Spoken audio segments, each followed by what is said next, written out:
Morning guys, so ayan, punta tayo sa work. Napakalamig. Tingnan nyo naman oh.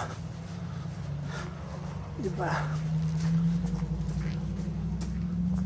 Punong-puno ng yelo kahit maaraw pero sobrang lamig. Negative 20 plus. But kagabi nga naging 31 yata. Kagabi negative 31 yung lamig. So ayan. Ganito dahil nga wala tayong sasakyan. So kailangan natin maglakad. Grabe yung lamig. Tingnan, balot na ako. Tingnan yung damit ko. Ay, balot na balot. So ayan. Late na ako sa work. We need to work para magkapera. Tsaga lang, di ba? So ayan. Tingnan yung mga ambience dito. Yung mga puno. Tingnan nyo.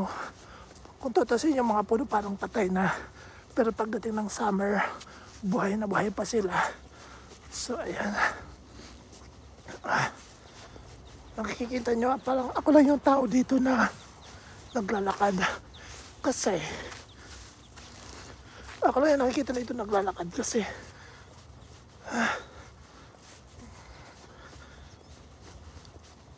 lahat sila ang iba halos nakasasakyan. So ako wala akong sasakyan. Grabe ang lamig ng kamay ko. Andito na tayo sa crossing. Tingin-tingin ang dadaanan. Ayan.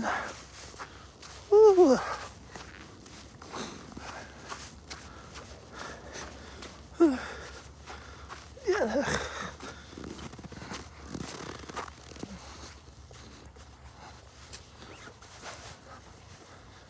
Ayan. Ganda. Kita nyo. Very winterland yung atake ng Canada.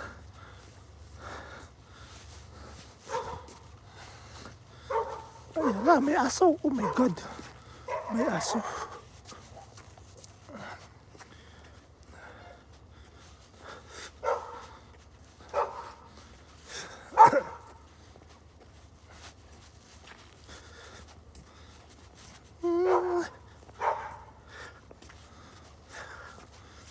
Dita ako. Kailangan ko nang madali.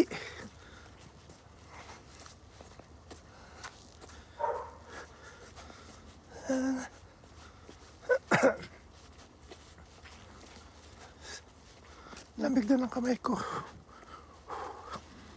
Hindi nagsusubang ka. Nagsusubo yung ano ko. Hindi naman daanan to.